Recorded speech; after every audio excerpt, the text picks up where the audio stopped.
บางคนอยากรู้เรื่องของเราแต่เขาไปถามจากปากของคนอื่นและสิ่งที่น่าขมขื่น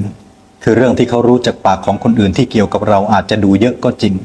แต่ความจริงจริงๆอาจจะมีอยู่แค่นิดเดียวเอง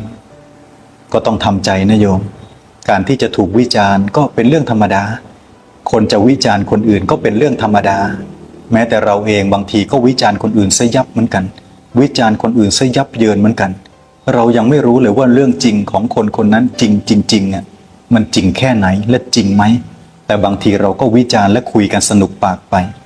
กรรมทางวาจามันก็หมุนวนอยู่อย่างนี้แหละโยมมีจังหวะมีช่องเหตุปัจจัยเหมาะสมกรรมที่เราทำด้วยวาจา